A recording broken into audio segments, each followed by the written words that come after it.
pessoal, graça e paz do Senhor Jesus, seja muito bem-vindo à nossa Escola John Owen de Teologia.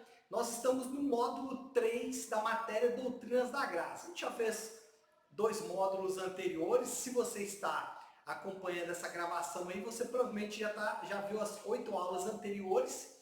Essa então é a nossa aula 9. E nós vamos, nessa aula 9, nós vamos tratar do chamado geral e chamado eficaz. Boa tarde, tudo bem? Como é que tá? Tudo jóia, né? Podem ficar à vontade, viu? Como é que vocês estão? Bom revê-los, né? Bom revê-los, né? Paz. Então, nessa nossa nona aula, nós vamos tratar do chamado geral e do chamado eficaz. Eu vou explicar daqui a pouco o que é isso, porque pode haver alguma confusão acerca da vocação ministerial. Não é isso que nós estamos falando. Nós estamos falando do chamado para a salvação, chamado para o arrependimento, que é um pouco distinto aí da vocação ministerial. Para começar, eu quero ler o texto que é base de toda a nossa meditação, de todas essas doutrinas da graça que a gente tem tratado, que é Romanos capítulo 8, versículo 30. Então, se você quiser, já pode abrir Romanos 8,30, mas depois nós vamos ler alguns outros textos. Mas deixa esse Romanos 8,30 aí, porque ele é a nossa base fundamental. Romanos 8,30. Vou esperar aqui o pessoal abrir.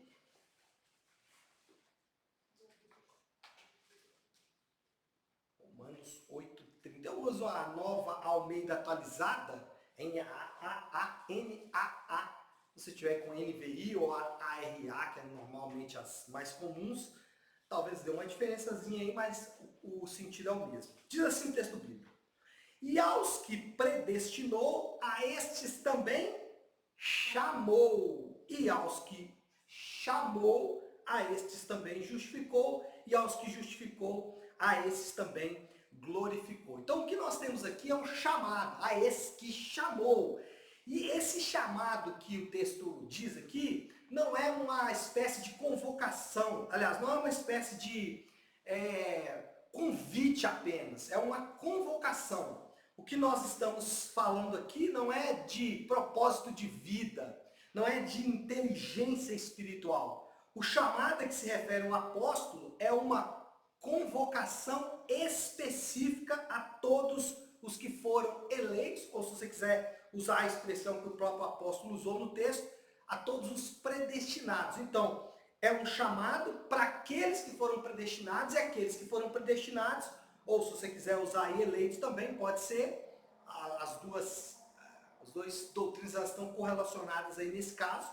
Esses que foram eleitos ou predestinados, eles então serão chamados. Como que a gente define chamado, esse chamado eficaz aí que nós acabamos de ver? Estou fundamentando isso aqui para a gente depois dar algumas bases bíblicas, tá? O que é chamado? Chamado é um ato exclusivo de Deus, ou seja, quem chama os indivíduos é o próprio Deus, falando por meio da pregação do Evangelho da Graça. Então Deus, Ele é que chama, e Ele chama como? Ele chama por meio da pregação humana, Ele chama por meio da proclamação do Evangelho da Graça, no qual Ele convoca as pessoas a si mesmo de modo incondicional para responderem com fé salvífica. Eu vou até fazer o seguinte, Flavinha, você está no grupo da turma ou não? Então, você tá? Então eu vou compartilhar com você esse meu esboço com os versículos bíblicos, aí você compartilha com eles, compartilha com os meninos também, para eles poderem ir acompanhando aí, para não ficarem perdidos. Ou às vezes... Não, eu fiz outro.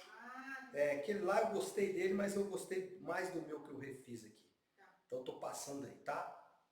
Esse aí é um pouquinho mais completo. Deixa eu só ver se vai. Ainda não foi, tá indo. Mas daqui a pouco chega para você. Aí você pode compartilhar com eles aí. Vocês vão ver essa definição que eu acabei de fazer. Bom, o chamado ele pode ser dividido em chamado eficaz e chamado geral. Eu vou fundamentar agora... Chegou aí, Flavinho? Chegou. Eu vou fundamentar agora a partir da base bíblica. Então, eu vou pedir vocês que abram, por favor, em Mateus capítulo 22. Vou falar do chamado geral primeiro, tá? O que é o chamado geral? Vamos lá, Mateus 22, 14. Mateus 22, 14. Esse texto é bem interessante, bem conhecido também. 23, 14. Todos abriram? 23 não, 22. Que eu vi o 23 aqui. 22, 14. Vamos abrir. Opa. Todos abriram aí? Muito conhecido, né? Porque muitos são chamados, mas poucos são escolhidos. O que o autor está dizendo aqui? Se você ler todo o contexto, ele está tratando daquela parábola da festa do casamento. Que parábola é essa? É quando um rei, alguém, né, uma pessoa importante, ele preparou uma festa de casamento para o seu filho. E aí ele enviou para todos os seus servos, convidando. E os servos, eles vinham, mas quando eles foram convidados, eles não se importaram e não foram. Eles começaram a declinar. Um foi para o campo, um foi para o seu negócio, outro maltrataram e mataram os servos que mandaram o convite. Então o rei ficou furioso, enviou as suas tropas e ele fez o quê? Ele mandou para outros convidados, dizendo, esses não eram dignos. E mandou então para outros convidados, já que os primeiros convidados não aceitaram o convite. Então veja, qual é o contexto? Jesus está dizendo que um rei preparou um banquete de casamento do seu filho, mandou para os convidados principais e eles não aceitaram. Então ele manda para outros que não estavam preparados naquele momento para essa festa. E esses que não estavam preparados então vieram. E aí ele diz, olha, muitos são chamados e poucos escolhidos. Para mostrar o quê? Que o chamado geral vai para todos. Mas quem vai atender o chamado são apenas os escolhidos. Mas vamos avançar um pouco mais para Mateus 11, 28. Lembra que eu estou falando aqui, aliás, avançar não, vamos voltar um pouquinho, né? Lembra que eu estou falando aqui do chamado geral, chamado para todas as pessoas. Mateus 11, 28. O que diz aí? Também é bem conhecido esse texto. Venham a mim todos vocês que estão cansados e sobrecarregados, e eu os aliviarei. Ele mandou o convite para quem? Para todos os que estão cansados e sobrecarregados. Ele não excluiu ninguém, todos são chamados a vir a ele. Agora vamos lá para Atos capítulo 17, ainda falando de chamado geral. Atos 17, esse também é bem conhecido, 17:30. É mal usado esse aqui, mas é conhecido. Atos 17:30. Todos abriram? Diz assim, porque Deus estabeleceu um dia em que julgará o mundo com justiça, por meio de um homem que escolheu. Não, esse não. Não, esse é o 31, é o 30. Deus não levou, é o 30. Deus não levou em conta os tempos da ignorância. Mas agora ele ordena a todas as pessoas em todos os lugares que se arrependam. Então, quem que ele ordena que se arrependam? Todas as pessoas de todos os lugares. Isso é o que? Chamado geral. Agora, quem serão aqueles que vão atender esse chamado? Aí nós entramos então no nosso segundo ponto, que é o chamado eficaz. O texto que nós citamos de Romanos capítulo 8, versículo 30, ele vai dizer quem atende esse chamado. Nós lemos, aos que predestinou, a esses também chamou. Ele chama de maneira geral todas as pessoas, mas chama de maneira eficaz aqueles que ele predestinou, aqueles que ele elegeu, segundo Romanos 8:30. Agora vamos lá para João, capítulo 10, versículo 27. Esse também é um texto bem conhecido. João 10, 27. Esse texto trata dos dois tipos de pastores, né? O pastor das ovelhas, e ele fala que Jesus é o bom pastor, e ele fala também do mercenário. Mas aí no versículo 27 ele fala algo interessante, ele fala assim, todos abriram? As minhas ovelhas ouvem a minha voz. Quem ouve a voz dele? As ovelhas dele. As outras ovelhas não ouvem. Por quê? Porque elas não pertencem a ele. Quem ouve a voz dele? As ovelhas dele. As minhas ovelhas ouvem a minha voz, eu as conheço, elas me seguem. Eu lhes dou a vida eterna, jamais perecerão e ninguém as arrebatará da minha mão. Versículo seguinte. Então, quem ouve a voz do bom pastor? Apenas as suas ovelhas. Atos 16, 14 agora. A gente leu Atos 17, agora vamos para Atos 16. Eu deve ter lido esse aqui antes, né? Mas dá para achar aí. Atos 16, 14. Nós vamos ler o 14 e o 15. Para mostrar como esse chamado eficaz funciona. Atos 16, 14. Acharam? Atos 16, 14. Vou esperar o bonitão abrir ali. Show aí, bonitão. Diz assim: certa mulher chamada Lídia, da cidade de Tiátira, vendedora de púrpura, temente a Deus. Detalhe aí, ela é temente a Deus, certo? Nos escutava. Agora veja aí, ó. O Senhor lhe abriu o coração para que estivesse atenta ao que Paulo dizia. Quem abriu o coração foi ela? Quem abriu o coração dela? O próprio Deus. Agora olha o versículo 15. Depois de ser batizada, ela e toda a sua casa nos fez esse pedido. Se julgam que sou fiel ao Senhor, venham ficar na minha casa, e nos constrangeu a isso. Quer dizer, ela ouviu a palavra, ela aceitou a palavra, ouviu a palavra e aceitou a palavra porque Deus a chamou. Ela respondeu esse chamado, se arrependendo dos seus pecados, sendo batizada, passando a seguir, a servir aos irmãos da igreja. O ciclo de qualquer crente natural, descrito aqui em 2 versículos apenas. E o último aí, do chamado eficaz, e esses são os últimos que eu destaquei, tá, gente? Tem muitos outros textos, vamos para Efésios capítulo 1, tem muitos outros textos, e o que eu quero que vocês façam é vocês começarem a perceber como Deus, de maneira eficaz, chama pecadores ao arrependimento. A gente poderia citar, eu cheguei até a colocar alguns versículos do Antigo Testamento, por exemplo, o chamado de Abraão. O chamado de Abraão não tem conversa, né? Deus fala, sai do meio da tua parentela, vai para o lugar que eu te mostrarei, em ti serão benditos todas as famílias da terra. E o texto diz, Abraão saiu da sua terra. Quer dizer, ele obedeceu de maneira imediata. Talvez Moisés, o caso um pouco diferente, porque Deus chama Moisés. Moisés fica ali, né, tentando negociar com Deus. Não falo bem, não sei o que e tal. Mas no final ele acaba indo.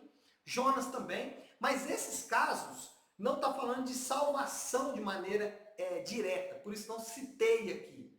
Por exemplo, Abraão chamado para ser o patriarca das nações. Moisés foi chamado para ser o libertador de Israel. Jonas foi chamado para pregar em Nínive. Então não são especificadamente chamados para a salvação. Então por isso não citei aqui. Mas você percebe que quando Deus chama, e Ele chama de maneira eficaz, os indivíduos obedecem porque é a vontade de Deus, e a vontade de Deus sempre vai se cumprir de maneira eficaz. Mas vamos lá para Efésios 1,13, que diz assim, Efésios 1,13. Nele também vocês, olha aí, depois de ouvirem a palavra da verdade, o evangelho da salvação, tendo nele também crido, receberam o selo do Espírito Santo da promessa. Viu aí o ciclo novamente? Ó? Como é que funciona o ciclo aí? Ó? Nele também vocês, depois de ouvirem a palavra, então ouviram, foram chamados pela pregação da palavra, assim como Lídia, então eles ouviram a palavra. E qual palavra? Qualquer palavra? Não. Lembra de Romanos 10, 17? Romanos 10, 17 também poderia ter citado aqui como texto base, tá? Como eu disse, tem vários textos.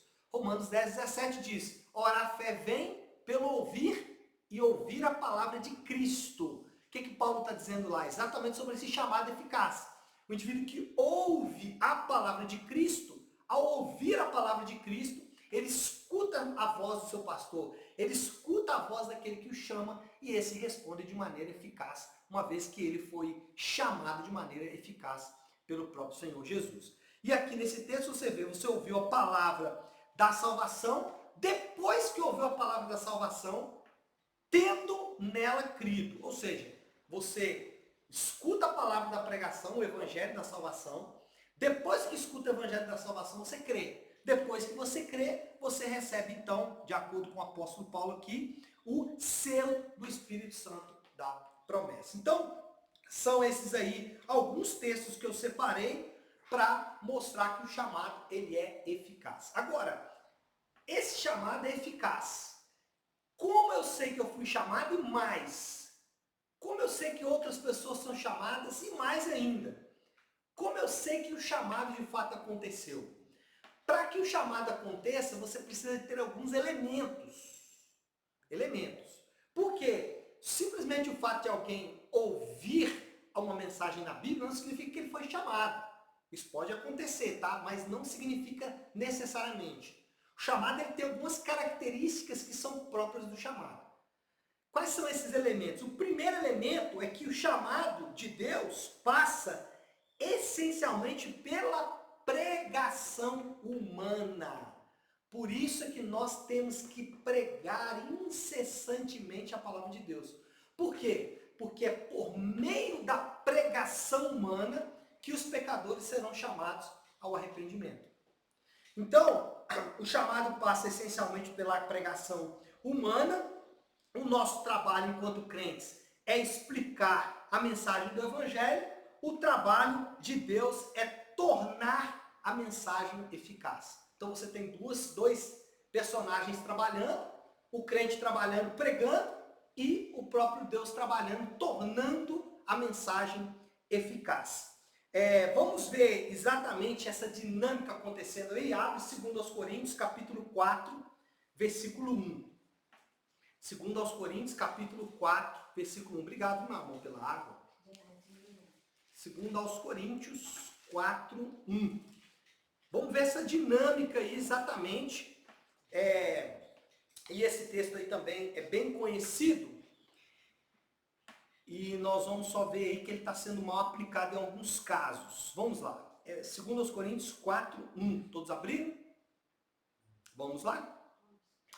Por isto, tendo este ministério... O que Paulo está falando aqui, gente? Só para vocês entenderem o contexto. Paulo está sendo questionado pelos crentes de Corinto. Os crentes de Corinto, eles estavam questionando o apostolado dele. Estavam dizendo, você não é apóstolo. Na verdade, você nem prega muito bem, Paulo. Os outros pregadores são melhores do que você. E aqui ele está respondendo a essa acusação. Tanto de que ele não é apóstolo, como também de que ele não é um bom pregador. E aí ele vai responder por que ele não é um bom pregador aos olhos deles. Ele vai responder aqui, ó. Por isso, tendo este ministério... Qual ministério? Ministério da pregação. Segundo a misericórdia que nos foi dada, não desanimamos. A primeira coisa que ele fala é que ele não prega porque ele quer, ele prega porque Deus deu esse dom para ele. Aí ele continua dizendo, versículo 2, pelo contrário, rejeitamos as coisas ocultas que trazem vergonha, não agindo com astúcia, nem adulterando a palavra de Deus. E assim, pela manifestação da verdade, nos recomendamos à consciência de todos na presença de Deus. O que ele fala aqui? Eu não uso de astúcia, eu não uso da manipulação da palavra de Deus. É engraçado que algumas pessoas se assustam com a manipulação da palavra de Deus em alguns púlpitos, mas isso é velho. Aqui já havia isso, e Paulo está dizendo, eu não faço isso. Eu não, como diz ele aqui, eu não adultero a palavra de Deus. Eu não mexo na palavra de Deus dizendo ele, para atender os gostos de vocês, os desejos de vocês. Eu não faço isso. Eu procuro ser fiel à pregação do Evangelho. Eu procuro manter a fidelidade à pregação do Evangelho.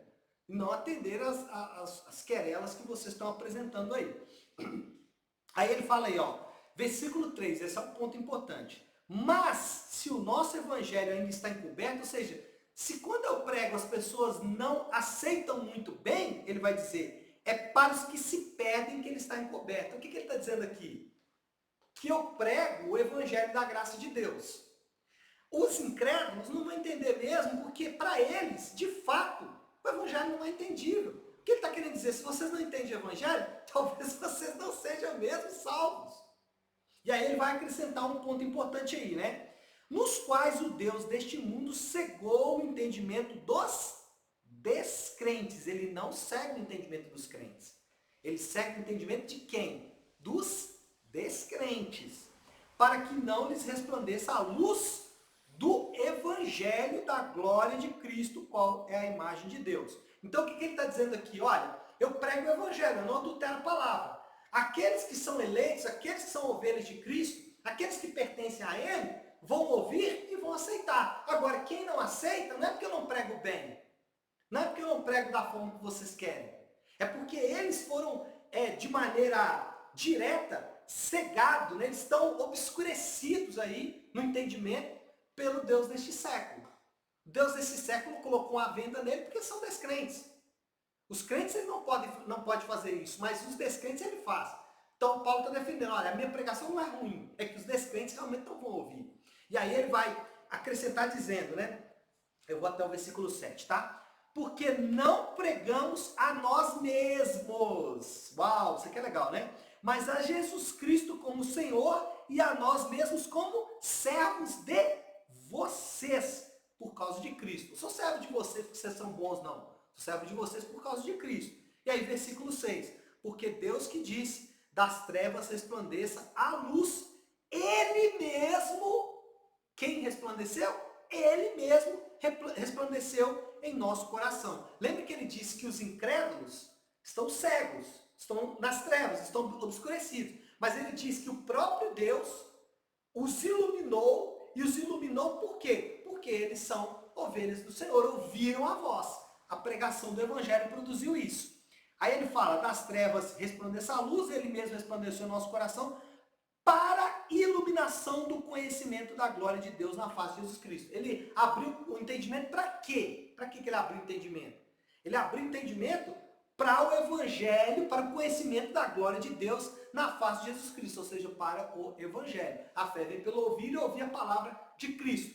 Quando vocês ouviram a pregação do Evangelho da salvação, tendo nele crido, foram selados com o Espírito Santo. A mesma coisa aqui. E aí ele finaliza dizendo, esse é o texto principal aí, né, bem conhecido, temos, porém, este tesouro em vaso de barro, para que veja que a excelência do poder provém de Deus, não de nós. Importante que Paulo está falando aí, qual é o tesouro que nós temos em vaso de barro? A pregação do Evangelho. Nós temos um tesouro dentro de nós mesmos. A pregação do Evangelho. Por que a pregação do Evangelho é um tesouro? Porque ela é capaz, somente a pregação do Evangelho é capaz de iluminar aqueles que são ovelhas de Cristo, e quando eles são iluminados, eles creem no Evangelho e são salvos. Então, o primeiro elemento aí que nós destacamos no chamado é uma explicação detalhada dos fatos relativos à salvação. Paulo faz isso aqui, Paulo faz isso em outros lugares. Primeiro elemento, como que eu sei que eu fui chamado? Eu ouvi o Evangelho da salvação pela graça de Deus.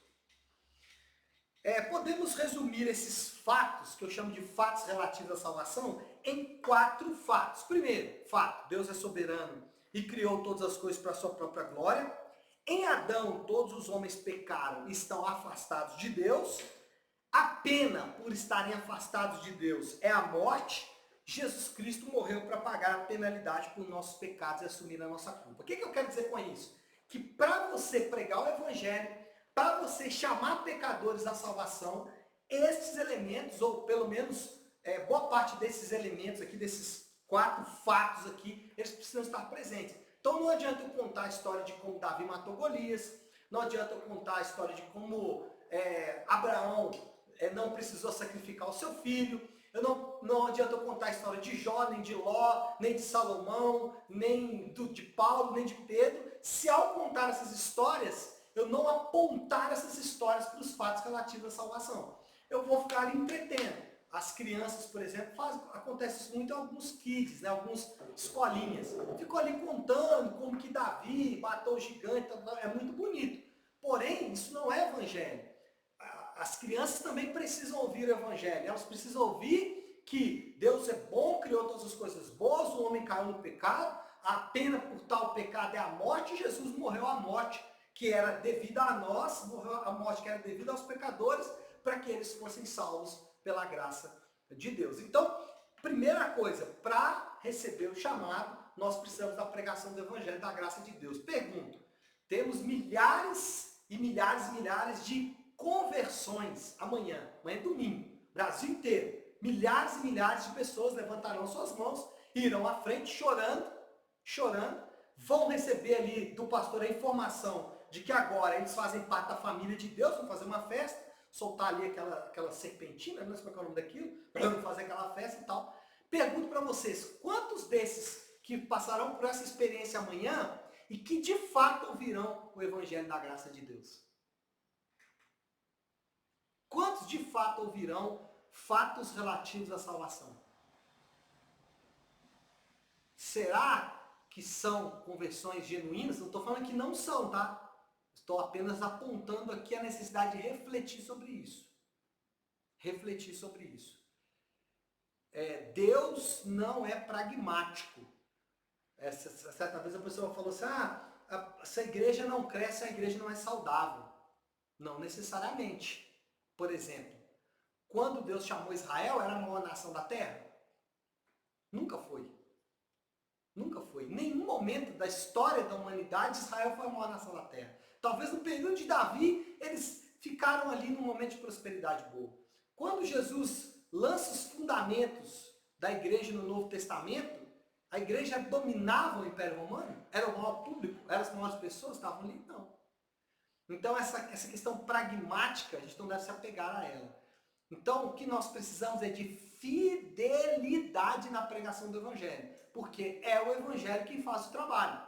Nosso trabalho é ser fiel à pregação do Evangelho.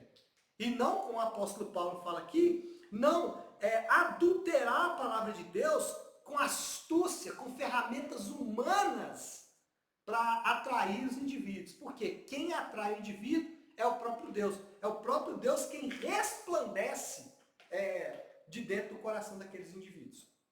Segundo, além de pregação do Evangelho, nós temos que fazer um convite ao arrependimento e à fé no Evangelho de Deus. Se você avançar aí em 2 Coríntios capítulo 5, Paulo continua falando desse mesmo assunto, tá? Ele aborda já no capítulo 5 o chamado ministério da reconciliação. E aí o que ele vai dizer? Olha aí o versículo 20 do capítulo 5 de 2 Coríntios. 2 Coríntios 5, 20. Portanto, somos embaixadores em nome de Cristo, como se Deus exortasse por meio de nós. Acharam aí não? 2 Coríntios 5, estão lendo aí? Em nome de Cristo, pois pedimos que vocês se reconciliem com Deus. Olha que interessante Paulo. Paulo sabe que a tarefa dele é pregar o Evangelho. Paulo sabe que é Deus quem resplandece no interior daqueles indivíduos. É Deus mesmo que resplandece em nosso coração, ele diz. Ele diz que é Deus quem nos salva no capítulo 5, mas finalmente ele fala, olha, nós temos esse ministério. Nós somos embaixadores de Cristo. E por ser embaixadores de Cristo, eu peço a vocês. Tem uma versão que fala assim, eu clamo a vocês, eu exorto a vocês que se reconciliem com Cristo. Então veja, ainda que ele confia que quem chama é o próprio Deus, ele convida as pessoas ao arrependimento. Agora, como isso é feito? Eu convido as pessoas ao arrependimento fazendo isso de maneira massiva, em massa? Não. Esse convite é de maneira pessoal. Eu levo o indivíduo, por meio da pregação do Evangelho, à necessidade do arrependimento e da fé. Eu excluo com isso o fato de que igrejas podem fazer aí os seus chamamentos à frente? Não, eu excluo. Mas não vejo que isso tem funcionalidade final. Mas se alguém quiser fazer, ok. Então, como eu sou chamado pelo Evangelho? Primeiro, eu preciso escutar o Evangelho da salvação na graça de Deus. Eu preciso de um convite para o arrependimento. E por último, promessa da vida eterna. Precisamos falar com as pessoas que a vida eterna é parte da promessa. Lembra lá do famoso texto de João 3,16? Porque Deus amou o mundo de tal maneira que deu o seu Filho unigênito, para que todo aquele que nele crê não pereça, mas tenha a vida eterna. Ou seja, eu preciso dizer para a pessoa que ela recebe, juntamente com o Evangelho, recebe juntamente com a luz do Evangelho que brilhou no coração dela, ela recebe salvação e a promessa da vida eterna. Isso também tem que estar bem claro quando falamos de chamado do Evangelho. Então esses são os elementos. Esses elementos precisam estar presentes quando chamamos as pessoas ou quando a pessoa é chamada ao Evangelho. É muito comum, não é raro, quando eu estou dando aqui nosso curso Passaporte, né, os primeiros passos da pessoa na igreja, e eu começar a falar do que é o Evangelho para a pessoa, às vezes 10, 15 anos, 20 anos na igreja, 5 anos, não sei quanto tempo, eu começar a falar do Evangelho e a pessoa fala, mas eu nunca ouvi isso. Não, mas isso é Evangelho. Não, mas eu jamais ouvi isso. Pergunto, como a pessoa pode ser salva se ela não ouviu o Evangelho? Se o Evangelho, ou a promessa da vida eterna, a necessidade de arrependimento e fé e os fatos relativos à salvação são elementos fundamentais do chamado. Será que esse indivíduo de fato foi chamado? Pergunta boa, né? Não tenho resposta para isso aí, tá? Como que o chamado é atendido? Em primeiro lugar, depois que o convite para responder ao Evangelho é feito, Deus realiza a mudança do coração dos eleitos para que sejam capazes de responder ao chamado de Deus. Então, como esse chamado é atendido? Primeiro, Deus trabalha no coração daquele indivíduo no momento em que ele ouve o chamado. Ele ainda, preste atenção, ele ainda está morto. Ele ainda não recebeu vida. Ele ainda está morto. Lembra do Lázaro? Lembra do Lázaro? O irmão de Marta e Maria? O que Jesus fez? Jesus deu um brado do lado de fora do túmulo. Ele bradou o quê? Vocês lembram disso ou não? Lázaro, vem para fora. Foi ou não foi isso que ele fez? Pergunta, um morto pode ouvir e responder alguém gritando para ele, vem para fora? Você já fez essa experiência? Quando eu era mais novo do Evangelho, todo velório que eu ia, despistadamente, eu ficava ali orando, né? Quando estava ninguém perto, eu falava assim, fulano, levanta e anda. Não aconteceu ainda, mas pode ser que aconteça. Deus pode fazer o que ele quiser. Mas jamais aconteceu. Por quê? Porque o morto não responde a esse comando. Por que respondeu ao Senhor Jesus? Primeiro, porque o Senhor Jesus é o próprio Deus encarnado, ele tem todo o poder. Segundo, ele estava fazendo milagres como comprovação da sua identidade e missão. Ele precisava comprovar para as pessoas que ele era o Cristo e que ele estava ali para salvar pecadores. Então, por isso que ele fez aquele milagre. Terceiro motivo pelo qual ele fez aquele milagre. Ele fez aquele milagre para que o nome dele fosse glorificado. Lembra? Ele fala sobre isso no próprio texto. Para que o nome dele fosse glorificado. E o quarto motivo é que ele estava ali trazendo um ensinamento, apontando em uma direção. Qual ensino que ele estava ensinando? Qual ensino que ele estava ensinando é ótimo, né? O que ele estava ensinando nesse ato? Sobre a regeneração, sobre nascer de novo, o que ele tinha falado com Nicodemos lá no capítulo 3, o ato de nascer de novo, e o ato de ressurreição, que eu vou falar inclusive na última aula de hoje. Então qual é o ponto aqui? O ponto é que ele falou para o morto, Lázaro vem para fora. Por quê? Porque só Deus pode fazer isso, só Deus pode dar vida aos que estão mortos. E é isso que Deus faz quando o Evangelho é pregado. Quando o Evangelho é pregado, o indivíduo está morto ainda, aquele morto ouve o Evangelho, quando ele ouve o Evangelho, ele recebe vida. Segundo ponto aqui, essa mudança é um ato secreto de Deus que pode ou não ser perceptível e que por vezes é denominado de regeneração ou novo nascimento. Então, essa mudança é secreta, tá? Então você não vai ver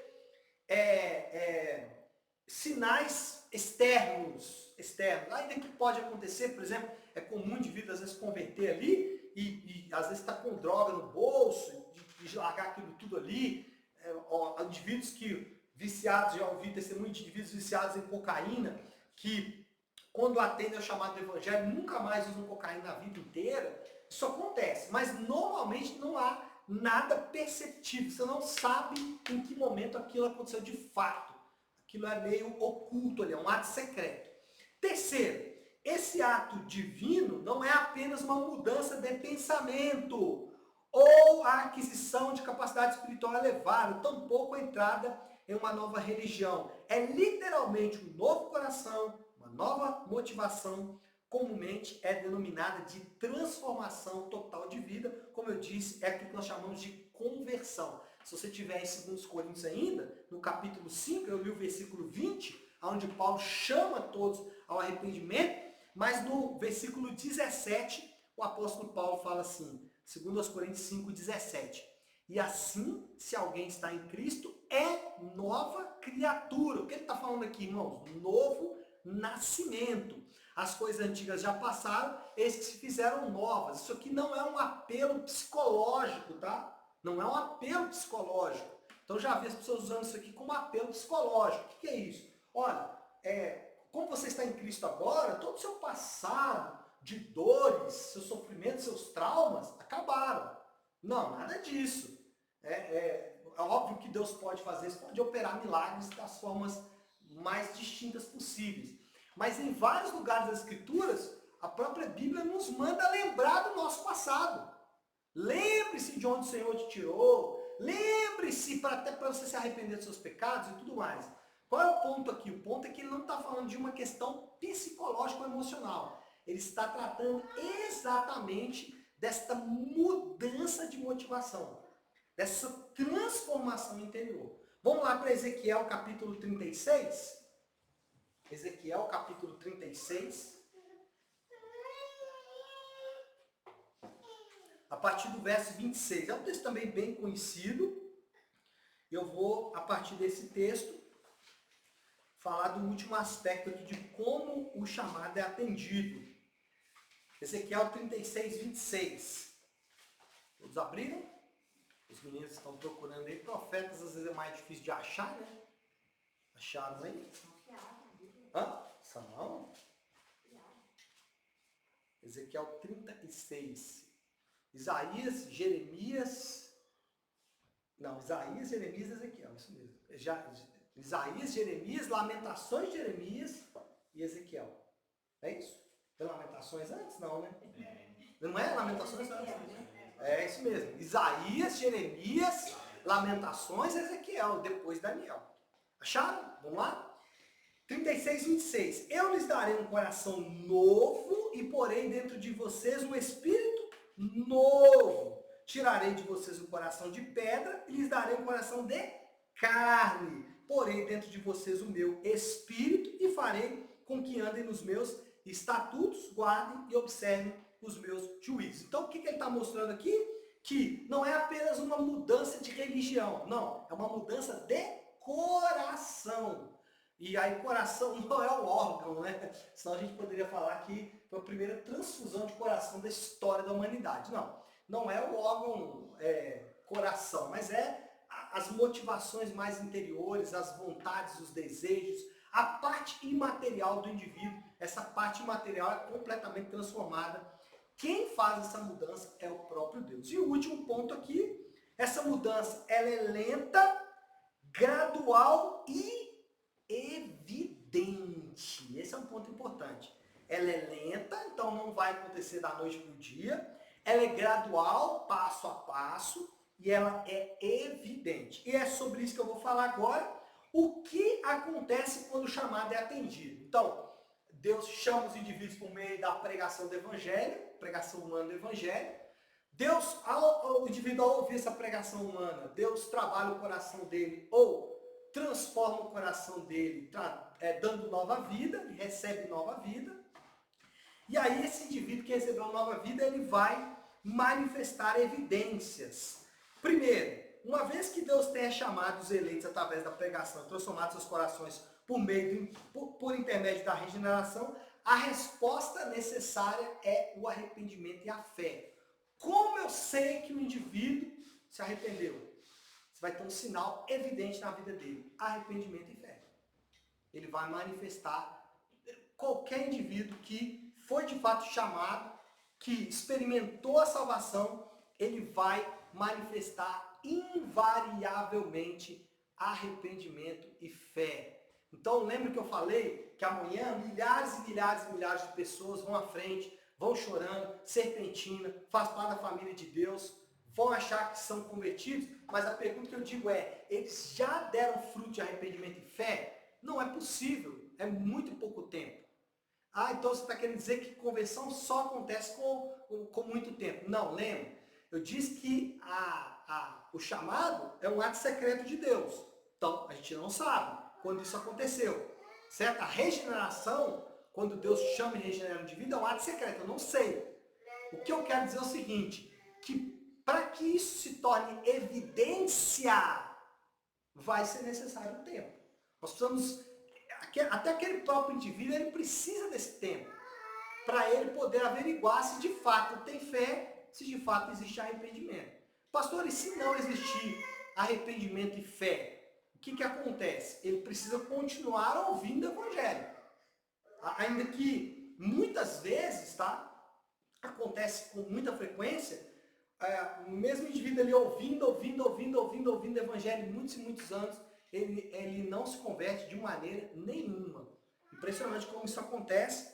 É muito difícil averiguar isso. Pelo contrário, acontece muitas vezes do indivíduo ficar mais duro de coração. Vai ouvindo o evangelho, ele fica mais duro ainda de coração, meio que parece que ele fica meio anestesiado, né, cauterizado.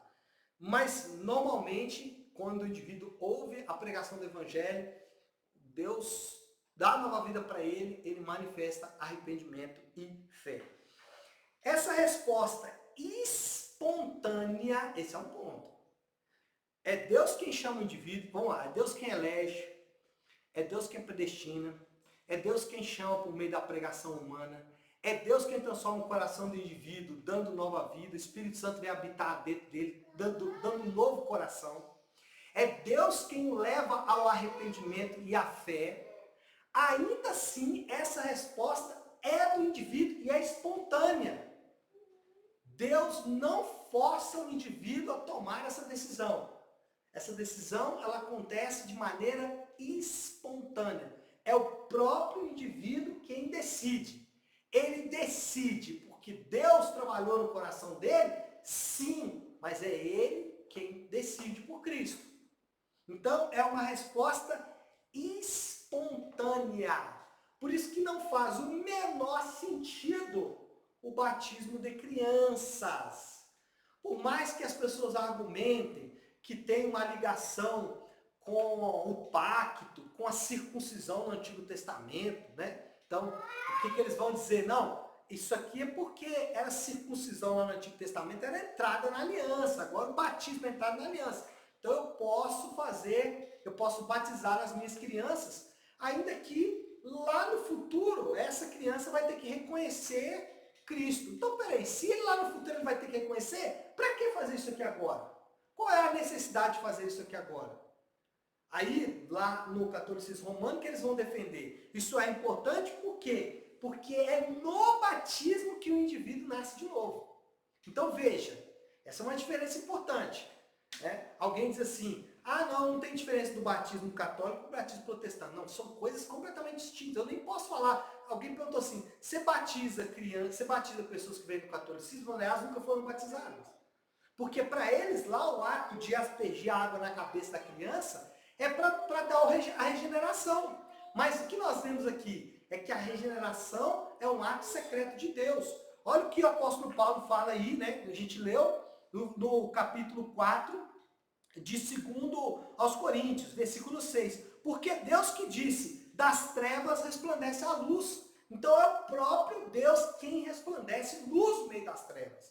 É Ele que ilumina o nosso coração. Então veja, o que eu quero dizer aqui é que essa resposta pessoal e espontânea do indivíduo requer consciência para ele fazer isso. Requer consciência. Então ele precisa estar consciente para tomar essa decisão. De maneira espontânea e pessoal. De maneira espontânea e pessoal. Então, essa resposta espontânea e pessoal ao chamado de Deus, no qual, e aqui veja, eu já tenho um sinal mais externo, no qual o indivíduo se arrepende dos seus pecados e coloca toda a sua confiança em Cristo para a salvação. É designada comumente como conversão. Então, isso é conversão. O que é a conversão? É uma resposta espontânea e pessoal do indivíduo ao chamado de Deus. Esse indivíduo se arrepende dos seus pecados e coloca toda a sua confiança em Cristo. Ou seja, arrependimento e fé, os dois lados de uma mesma moeda. As duas partes de um mesmo ser. Arrependimento e fé, condição, ou, para usar a linguagem que estamos usando aqui, evidência de que o indivíduo de fato foi salvo. Terceiro, não é apenas uma admissão já... Misericórdia, deixa eu correr então. Não é apenas uma admissão mental de verdade sobre Jesus ou sobre as histórias dos heróis da Bíblia. Lembra que eu falei sobre isso? Não é conhecer a história dos heróis da Bíblia. Não é dizer, não, eu acredito em Jesus, ele é um cara bacana, é um cara gente boa, foi um grande profeta, é um exemplo de vida. Não, não é isso. Não é isso. É confiança plena e absoluta que Jesus pode salvar. Por isso que lá em Hebreus capítulo 11, versículo 1, quando o autor de Hebreus define fé, ele fala que fé é a convicção de fatos, então é certeza de verdades absolutas que se não veem. O que é certeza absoluta de fatos que você não está vendo? Que os seus pecados foram perdoados, que você foi justificado, que você foi comprado por Deus. Tem algum recibo? Você recebeu algum recibo de Deus dizendo, paguei o preço por você? Não. Por que você crê que você pertence a Deus agora? Por que você crê nisso? Porque você acredita pela fé. Você não está vendo, mas você crê que a palavra de Deus é verdade. Por isso que não faz o menor sentido você falar de fé com o indivíduo se você não apresentar para eles os meandros da fé. Ele precisa crer em quê? Ele precisa crer que Deus faz milagres? Ora, isso aí até os bobos da corte creem que Deus faz milagres. Fé tem a ver com convicção destes fatos concernentes à salvação. E o que eu falei aqui? Em outras palavras, a conversão representa a mudança de confiança. Então, eu deixo de confiar em mim mesmo e passo a confiar em Cristo. Aqui o católico vai ter problema, porque ele confia em Jesus, mas ele também confia na igreja. Ele diz, não há salvação fora da igreja. Não há salvação fora da igreja. Nós somos obrigados, enquanto crentes, a rejeitar essa frase. Nós não aceitamos essa frase. Não há salvação fora da igreja. Porque para nós, não há salvação fora de Cristo. E esses indivíduos salvos podem estar em qualquer lugar. Ainda que certamente com o tempo, evidências, eles vão se arrepender dos seus pecados e vão crer em Cristo. Como eu disse, essa confiança envolve dois aspectos, arrependimento e fé. Não vai dar tempo aqui, vou ler só a conclusão agora. Podem ser considerados cristãos todos aqueles que respondem ao chamado de Deus por meio da pregação do Evangelho. Então, ponto importante aí, pregação do Evangelho.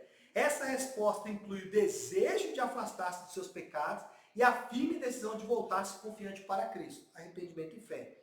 Essa transformação de vida é o resultado direto da mudança do coração produzida por Deus e demonstrada pelos frutos na vida daquele que foi chamado. Tá certo, pessoal? Então, acho que é isso. Vou encerrar aqui a aula fazendo uma oração, porque eu não orei no início, então vou orar agora no final, e aí a gente encerra essa nossa primeira aula. Falei muito rápido? Deu para vocês entenderem, né? Também não pode ficar muito resenhando, não, senão ninguém aguenta, né? Vamos lá, vamos orar. Deus, louvamos ao Senhor mais uma vez. Obrigado, Senhor, por essa tarde e pelo ensino da Tua palavra, Senhor. Obrigado porque somos ensinados que o Senhor não só nos elege, predestina, mas o Senhor também nos chama por meio da pregação e nos dá nova vida, regeneração. Nos leva à conversão, Pai, ao arrependimento e à fé. E confiamos, Senhor Deus, que todos estes elementos estão presentes na nossa vida pela fé. Amém. Obrigado, Senhor Deus, por tão grande salvação. Quem poderia fazer essas coisas? Somente o Senhor pode fazer essas coisas. Obrigado por isso, Pai, e oramos assim em nome de Jesus. Amém. Amém? Vou pedir você só para dar um stop para mim aqui, Vitão, na gravação. Deus abençoe a todos. Fiquem com Deus. Só parar. Só parar.